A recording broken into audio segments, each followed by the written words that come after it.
Hello students, welcome back to another video. अगर आप लोग बीए फोर्थ सेमेस्टर में हैं और भूगोल पढ़ रहे हैं जिसमें आपको आर्थिक भूगोल यानी इकोनॉमिक जियोग्राफी पढ़ना है, तो उसके न्यू बैच 2026-27 की क्लासेस हम चैनल पर स्टार्ट कर चुके हैं।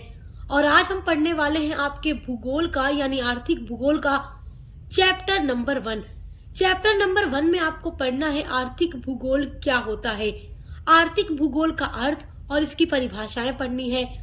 आर्थिक भूगोल का विषय क्षेत्र पढ़ना है। विषय क्षेत्र का मतलब होता है कि आर्थिक भूगोल में हम किन किन चीजों का अध्ययन करते हैं, आर्थिक भूगोल में हम पढ़ते क्या हैं, तो वो उसका विषय क्षेत्र है। किन चीजों की जानकारी हमें आर्थिक भूगोल से प्राप्त होती है, तो वही होता है विषय क्षेत्र। तो आपको ये पढ़ना है। और उसके अलावा आपको पढ़ना है उपागम एवं संकल्पनाएं यानी कि economic geography, meaning, scope, approaches and concept. तो आज हम पूरा टॉपिक कवर करने वाले हैं आपका चैप्टर नंबर 1 पूरा नोट्स के साथ। और ये नोट्स आपके एग्जाम के लिए काफी हेल्पफुल भी होगा। और आपका सिलेबस हम डिस्कस कर चुके हैं, तो सिलेबस जरूर देखिएगा, तभी आप समझ पाएंगे कि कौन कौन से टॉपिक आपको हर एक यूनिट में पढ़ना है। तो सबसे पहले हम पढ़ेंगे आर्थिक भूगोल का अर्थ। आर्थिक भूगोल होता क्या है?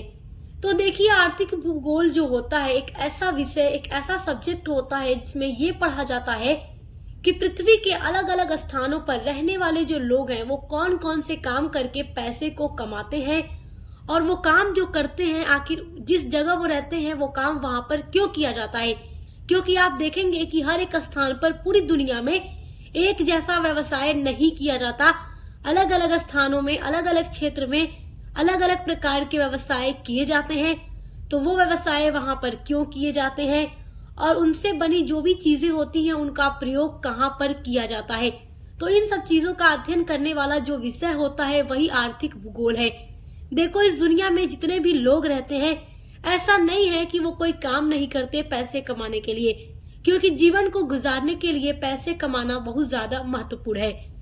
तो दुनिया में रहने वाला हर व्यक्ति कोई न कोई आर्थिक क्रिया करता है।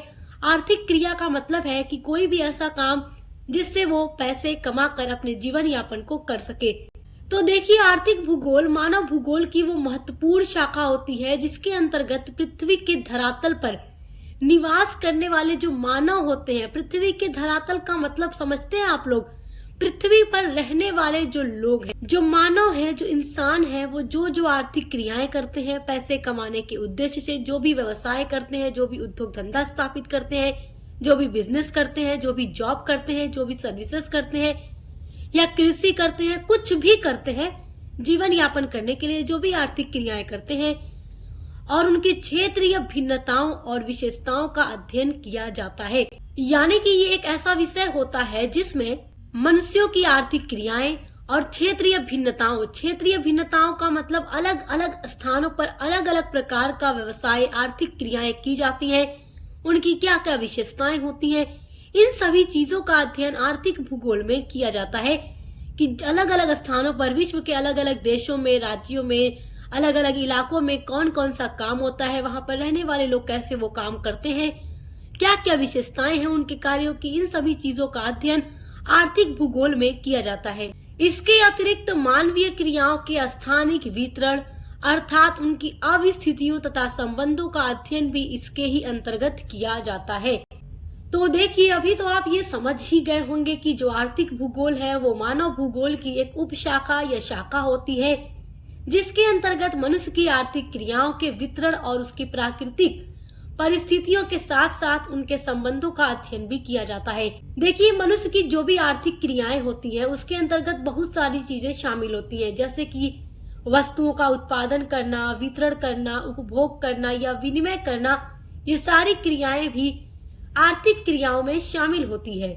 और पृथ्वी पर रहने वाले जितने भी लोग हैं उनकी जो आर्थिक क्रियाएं होती हैं उनके क्षेत्र के हिसाब से अलग अलग होती हैं। इसका कारण ये है कि मनुष्य की आर्थिक क्रियाओं को प्रभावित करने वाले जो कारक हैं, प्राकृतिक, जैविक तथा मानवीय तत्व धरातल पर हर जगह एक जैसे नहीं पाए जाते, हर जगह अलग अलग तरीके के होते हैं, क्योंकि हर जगह की जलवायु एक जैसी नहीं है, हर जगह का जो भौगोलिक क्षेत्र है वो एक जैसा नहीं है, तो हर जगह अलग अलग है, तो उसके हिसाब से वहां पर आर्थिक क्रियाएं की जाती हैं।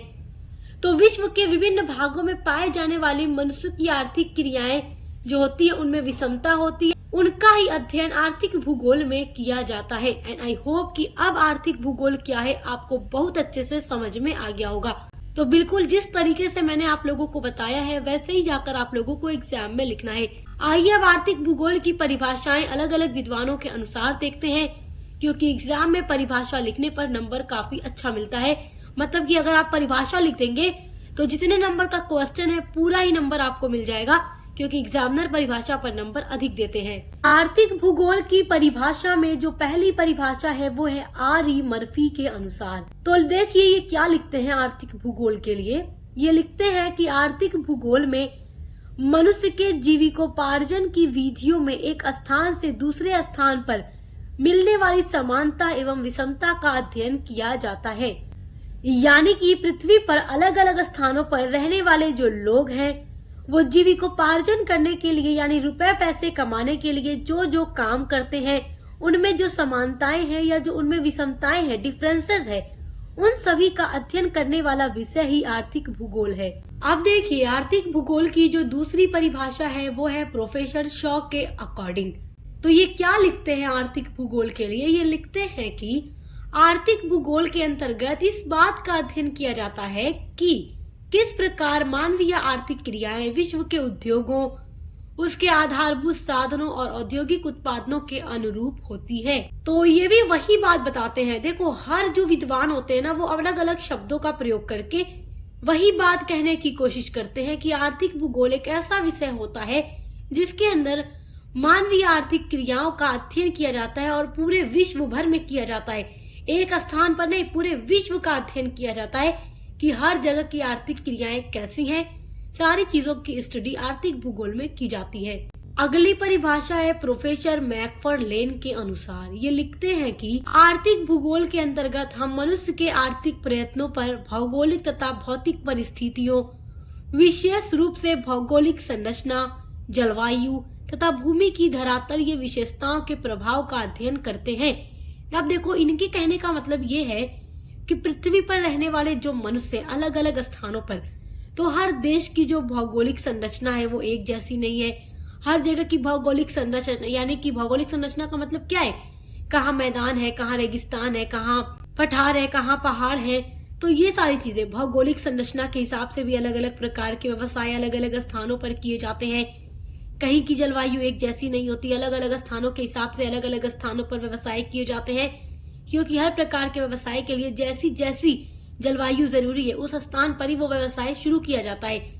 जहाँ की मिट्टी जैसी है वहां पर वैसी खेती की जाती है। जिस खेती के लिए जो मिट्टी जरूरी है तो उसी स्थान पर वो खेती अधिक होती है। तो इन सब चीजों का अध्ययन किया जाता है। तो भूमि की जो धरातलीय विशेषताएं होती हैं उनका प्रभाव किस तरीके से पड़ता है आर्थिक क्रियाओं पर, इन सब चीजों का अध्ययन आर्थिक भूगोल के अंतर्गत किया जाता है। अगली परिभाषा है प्रोफेसर हंटिंगटन के अनुसार। ये लिखते हैं कि आर्थिक भूगोल के अंतर्गत उन सभी प्रकार के पदार्थों, साधनों, क्रियाओं, रीति रिवाजों, मानव शक्तियों तथा मानव योग्यताओं का वितरण आता है जो जीविकोपार्जन में सहायक होते हैं। यानी कि जीविकोपार्जन का मतलब रुपए पैसे कमाने के लिए जो कुछ भी व्यवसाय किया जाता है, जो कुछ भी आर्थिक क्रियाएं की जाती हैं, उनमें जो जो चीजें मदद करती हैं उन सारी चीजों का अध्ययन आर्थिक भूगोल में किया जाता है। तो देखिए इस प्रकार आर्थिक भूगोल वह विज्ञान है जो मानव की आय अर्जित करने वाली क्रियाओं जैसे कि कृषि हो गया, उद्योग धंधा हो गया, व्यापार हो गई, सर्विसेज यानी सेवाएं हो गई और प्राकृतिक वातावरण के बीच संबंधों का अध्ययन करता है। तो देखिए उपयुक्त परिभाषाओं से तो आप ये समझ ही गए होंगे कि आर्थिक भूगोल होता क्या है। तो उम्मीद करती हूँ कि अब आर्थिक भूगोल का अर्थ समझने में आपको कहीं पर भी कोई कठिनाई नहीं होगी। एग्जाम में इजीली आप लोग अपना आंसर अब लिख लेंगे।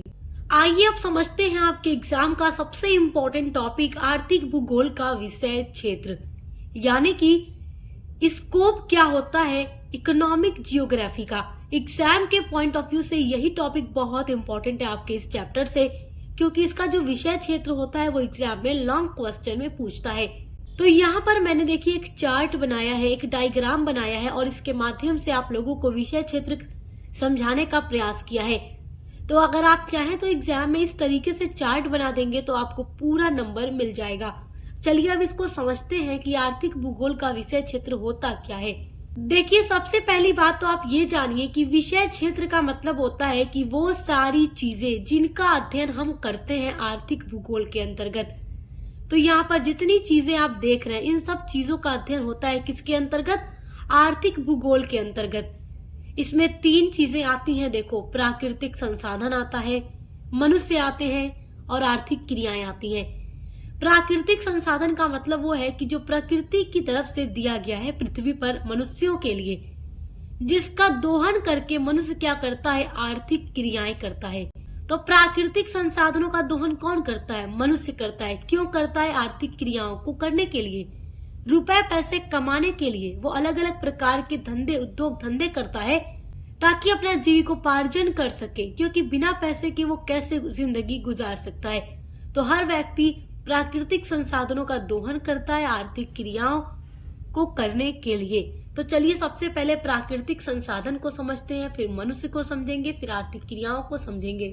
प्राकृतिक संसाधन देखिए, ये वे प्राकृतिक तत्व होते हैं जिन पर सभी आर्थिक क्रियाएं आधारित होती हैं। जैसे कि इसमें मुख्य बिंदु है जलवायु। जलवायु के अंदर आ सकता है आपका तापमान हो गया, वर्षा हो गई, अलग अलग मौसम हो गए, और खेती और जीवन पर सीधा प्रभाव क्या पड़ता है अलग अलग जलवायु का, क्योंकि विश्व में जितने भी देश हैं हर जगह की जलवायु तो सेम नहीं है। तो अलग अलग स्थानों के हिसाब से अलग अलग प्रकार के उद्योग धंधे स्थापित किए जाते हैं। क्योंकि देखिए, आप ये जानते हैं कि जितने भी प्रकार के उद्योग धंधे होते हैं उनके लिए एक अच्छी जलवायु का होना जरूरी होता है, तभी वो उद्योग धंधे स्थापित किए जा सकते हैं। अगर किसी देश में जलवायु ठीक नहीं होगी तो उस प्रकार के उद्योग धंधे वहां पे नहीं स्थापित किए जाएंगे जिस प्रकार के उद्योग धंधों के लिए वो जलवायु बेहतर नहीं होगी। तो कोई भी व्यक्ति जब उद्योग धंधे स्थापित करता है तो वो जलवायु को देखता है। उसके अलावा कृषि करने के लिए भी जलवायु देखी जाती है। उसके अलावा आपका हो जाता है वनस्पति, यानी जंगल हो गया, घास हो गई, पेड़ हो गई, लकड़ी हो गई, औषधि हो गई, पशुपालन हो गया। तो ये सारी चीजें भी इसके अंतर्गत आती हैं। अब देखिए, अगला है अवस्थिति, यानी कि हर देश की लोकेशन कैसी है उस हिसाब से भी मतलब कि व्यवसाय वहां स्थापित होते हैं। देखिए, अगला आपका आ जाता है मिट्टी, यानी कि फसलों को उगाने की क्षमता मिट्टी में कैसी है। यानी कि जो मिट्टी है, हर जगह की मिट्टी एक जैसी नहीं होती। आप सुनेंगे कि कहीं पर चावल अधिक होता है तो कहीं पर गेहूं अधिक होता है तो कहीं पर चाय अधिक होती है। तो जहां पर जैसी मिट्टी होती है और जिस फसल के लिए जो उपयुक्त होती है वहां पर वही खेती की जाती है। उसके अलावा हो गया खनिज, जैसे लोहा, कोयला, पेट्रोलियम उद्योगों का आधार, ये सारी चीजें भी देखी जाती हैं। ऊर्जा संसाधन में आपका आ जाता है जल, विद्युत और सौर, पवन, ये सारी चीजें। उसके अलावा है थल का स्वरूप, यानी कि कहाँ पर्वत है, कहाँ पठार है, कहाँ मैदान है, कहाँ परिवहन होगा, ये सारी चीजें तय की जाती हैं। उसके बाद है जल का स्रोत, यानी कि नदियां, झीलें, भूजल, ये सारी चीजें सिंचाई व उद्योगों के लिए जो आवश्यक होती हैं। तो ये सारी चीजें भी देखकर उद्योग धंधे या कृषि वगैरह किया जाता है। अब आ गया विषय क्षेत्र में दूसरा पॉइंट, मनुष्य। जैसे कि जनसंख्या, की हर जगह पर कितने लोग हैं, हर देश की जनसंख्या कितनी है, वितरण एवं घनत्व कितना है, यानी कि कहाँ पर ज्यादा लोग हैं, कहाँ पर कम लोग हैं। उसके बाद है जननांकीय विशेषताएं, यानी कि जन्म दर कहाँ पर अधिक है, कहाँ पर मृत्यु दर अधिक है, कहाँ पर मृत्यु दर कम है, कहाँ पे जन्म दर अधिक है, ये सारी चीजें। उसके अलावा आयु वर्ग, यानी युवा है, वयस्क है, वृद्ध है, इन सब चीजों की भी जानकारी की जाती है। उसके अलावा शिक्षा और तकनीक की, सामाजिक विशेषताओं की, सांस्कृतिक विशेषताएं, इन सब चीजों का भी अध्ययन किया जाता है। तो इन सब चीजों का अध्ययन भी आर्थिक भूगोल का विषय क्षेत्र है। उसके बाद है आर्थिक क्रियाएं, जैसे कि उत्पादन किया जाता है, कृषि किया जाता है या उद्योग। किसान होते हैं जो कृषि करते हैं, उद्योग धंधे उसके अलावा स्थापित किए जाते हैं। अलग अलग प्रकार के बड़े बड़े फैक्ट्री वगैरह लगाई जाती है जिसमें अलग अलग प्रकार की वस्तुओं का उत्पादन किया जाता है। उसके बाद है विनिमय, यानी कि व्यापार, वस्तुओं का लेन देन करना, क्रय विक्रय करना या वाणिज्य में सारी चीजों की जानकारी प्राप्त करना, जैसे कि क्या चीजें कितनी बन रही हैं, कैसे उसका वितरण हो रहा है, किस माध्यम से हो रहा है, हर एक चीज की जानकारी प्राप्त करना। उसके अलावा है वितरण वाहिकाएं, यानी वस्तुओं को लोगों तक पहुंचाना, ये भी वाणिज्य के ही अंतर्गत आता है। उसके बाद है सेवा, जैसे शैक्षिक सेवा है, कानूनी सेवा है, चिकित्सकीय सेवा है या जनप्रतिनिधि सेवा है। उसके अलावा हो गया उच्च आर्थिक क्रियाएं। उसके अलावा देखिए यातायात भी हो सकता है, सड़क यातायात, रेल या फिर जल के माध्यम से, यानी जहाज वगैरह के माध्यम से यातायात, या फिर वायु परिवहन। तो हर एक प्रकार की जो क्रियाएं होती है उन सब का अध्ययन किया जाता है आर्थिक भूगोल के अंतर्गत। तो देखिए, इस प्रकार आर्थिक भूगोल ये अध्ययन करता है कि प्रकृति के जो संसाधन है, मनुष्य उनका उपयोग कैसे करता है और उनसे कैसे आर्थिक विकास होता है। तो इन सारी चीजों का अध्ययन आर्थिक भूगोल के अंतर्गत किया जाता है। आई होप कि आप आर्थिक भूगोल का विषय क्षेत्र बहुत अच्छे से समझ गए होंगे। आपका अगला इम्पोर्टेंट टॉपिक है आर्थिक भूगोल के अध्ययन के उपागम, approaches of study of economic geography. This is very important topic, exam में यहाँ से क्वेश्चन जरूर आता है। तो देखिए, आर्थिक भूगोल के अध्ययन के 3 उपागम होते हैं। पहला है क्रमबद्ध विधि, जिसको सिस्टमैटिक मेथड कहते हैं। दूसरा है प्रादेशिक विधि, जिसको रीजनल मेथड कहते हैं। तीसरा है सैद्धांतिक विधि, जिसको प्रिंसिपल मेथड कहते हैं। आइए अब इन तीनों को बारी बारी डिटेल में समझते हैं, क्योंकि एग्जाम में ये क्वेश्चन जरूर पूछे जाते हैं। तो देखिए, सबसे पहला जो उपागम है वो है क्रमबद्ध विधि यानी सिस्टमैटिक मेथड। क्रमबद्ध विधि को प्रकरण विधि भी कहते हैं। प्रकरण विधि को इंग्लिश में टॉपिकल मेथड कहते हैं, या क्रमबद्ध विधि को वस्तुगत विधि के नाम से भी जाना जाता है, और वस्तुगत विधि को इंग्लिश में कमोडिटी मेथड भी कहते हैं। तो क्रमबद्ध विधि का ये अलग अलग नाम याद रखिएगा, क्योंकि एग्जाम में कभी कभी अन्य नामों से भी प्रश्न पूछ लेता है। तो बच्चे कंफ्यूज हो जाते हैं कि अरे, हम तो क्रमबद्ध विधि पढ़ के आए थे, ये कहाँ से प्रकरण विधि पूछ रहा है या फिर कहाँ से वस्तुगत विधि पूछ रहा है। तो ये सारी चीजें आप नोट कर लीजिएगा अपनी नोटबुक में। देखिए, इस उपागम में क्या होता है कि किसी भी एक चीज का, यानी कोई एक वस्तु है या कोई एक तत्व है या कोई गतिविधि है, उसको लेकर उसका पूरी दुनिया या पूरे देश में कहाँ कहाँ वितरण हो रहा है, यानी एक समय में एक ही विषय पर ध्यान दिया जाता है। यहाँ पर कहने का मतलब ये है कि संपूर्ण आर्थिक परिदृश्य के बजाय एक समय में, एक टाइम में एक ही आर्थिक गतिविधि का अध्ययन किया जाता है। चाहे तो केवल लोहा के बारे में कि लोहा विश्व के हर देश में हो रहा है, कहाँ पर सबसे अधिक हो रहा है, या अगर गेहूं की जानकारी प्राप्त करनी है कि पूरी दुनिया भर में गेहूं किस किस जगहों पर, किन किन स्थानों पर सबसे अधिक हो रहा है, और अधिक हो रहा है तो उसके पीछे की वजह क्या है, उसके कैसी जलवायु है वहां पर, और किन किन जगहों पर गेहूं कम उत्पादन हो रहा है और कम हो रहा है तो उसके पीछे क्या वजह है। या चावल के बारे में अध्ययन किया जाता है कि चावल कहाँ पूरी दुनिया में अधिक हो रहा है और क्यों हो रहा है, और जहाँ कम हो रहा है तो क्यों हो रहा है। यानी कि इस क्रमबद्ध विधि में केवल एक वस्तु को मेन टॉपिक बना लिया जाता है और उसके बारे में पूरी दुनिया में जांच की जाती है। तो इसका उद्देश्य यह किसी क्षेत्र विशेष के बजाय पूरे विश्व के संदर्भ में उस तत्व की जांच करता है कि पूरी दुनिया में वो चीज अधिक हो रही है तो क्यों हो रही है, जहाँ कम हो रही है तो क्यों हो रही है। तो कोई भी चीज हो सकती है, केवल गेहूं, चावल या लोहा ही नहीं, कोई भी चीज हो सकती है जिसकी जानकारी प्राप्त की जा सकती है। इसका उद्देश्य सामान्य सिद्धांतों, प्रतिरूपों और स्थानिक वितरण के नियमों को विकसित करना होता है। जैसे कि मैंने आपको अभी बताया कि यदि हम गेहूं उत्पादन का अध्ययन क्रमबद्ध तरीके से करते हैं तो हम विश्व के हर कोने में गेहूं की खेती, मिट्टी, जलवायु और उत्पादन के तरीकों का विश्लेषण करेंगे, न कि केवल एक देश के कृषि परिदृश्य का।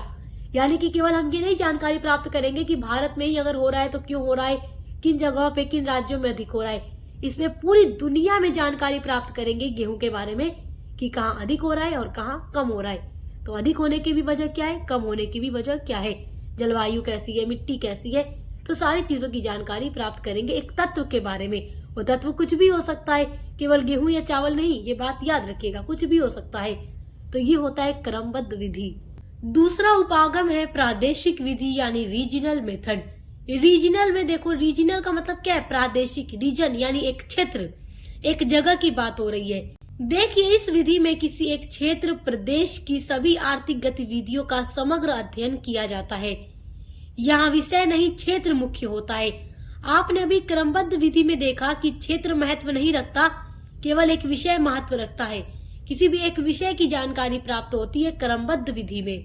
जबकि प्रादेशिक विधि में क्या होता है कि एक विषय नहीं, जबकि क्षेत्र मुख्य होता है, और इसमें यह पता लगाया जाता है कि किसी भी क्षेत्र की, जैसे आप उदाहरण ले सकते हैं पंजाब का या उत्तर प्रदेश का, महाराष्ट्र का, पश्चिम बंगाल का, आंध्र प्रदेश का, तेलंगाना का, किसी भी राज्य का एग्जाम्पल ले सकते हैं कि मान लो अगर हमें पंजाब के बारे में अध्ययन करना है तो हम देखेंगे कि पंजाब में कौन कौन सी फसलें अधिक उगती हैं, कौन कौन से उद्योग धंधे वहाँ पर अधिक है, सिंचाई की सुविधा वहाँ पर कैसी है, व्यापार और परिवहन वहाँ पर कैसा है और वहाँ के लोग क्या काम करते हैं, यानी एक जगह की पूरी आर्थिक कहानी। तो देखिए प्रादेशिक विधि में क्या होता है कि किसी भी क्षेत्र की सारी गतिविधियों के बारे में, सारी आर्थिक गतिविधियों के बारे में अध्ययन किया जाता है। इसमें केवल एक विषय मुख्य नहीं होता, पूरे क्षेत्र की जानकारी इसमें रखी जाती है, तो वो होता है प्रादेशिक विधि। अब देखिए जो तीसरा उपागम है वो है सैद्धांतिक विधि यानी प्रिंसिपल मेथड। देखिए इस विधि में क्या होता है, आर्थिक गतिविधियों के पीछे काम करने वाले कुछ नियम होते हैं, कुछ सिद्धांत होते हैं और कुछ मॉडल होते हैं और उन्हीं का अध्ययन किया जाता है। जैसे बहुत सारे टॉपिक आप पढ़ते हैं और उसमें आप देखते हैं कि कुछ सिद्धांत भी होते हैं, विद्वानों के अनुसार अलग अलग सिद्धांत होते हैं। जैसे जनसंख्या का सिद्धांत अलग होगा या उद्योग धंधे जहाँ स्थापित होते हैं उसके पीछे का सिद्धांत या मॉडल अलग होगा। तो जो अलग अलग विद्वान होते हैं कुछ मॉडल, कुछ नियम, कुछ सिद्धांत बताते हैं अपने अकॉर्डिंग, तो हम कभी कभी उन सिद्धांतों का भी अध्ययन करते हैं। मतलब हर एक सब्जेक्ट में आपको सिद्धांत पढ़ने को मिल जाएगा। आप कोई भी सब्जेक्ट पढ़े, जैसे सोशियोलॉजी पढ़े, साइकोलॉजी पढ़े या आप जियोग्राफी पढ़े, कुछ भी पढ़े, आपको सिद्धांत उसमें मिल जाता है।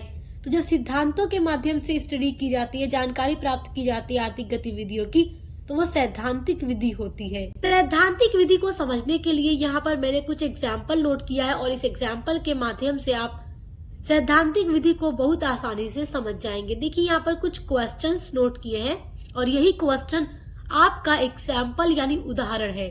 पहला उदाहरण आपका है कि कभी आपके मन में ये ख्याल जरूर आया होगा कि उद्योग धंधे आखिर शहरों के पास ही ज्यादा क्यों लगाए जाते हैं। जो बड़े बड़े उद्योग धंधे होते हैं वो शहरों में ही क्यों होते हैं।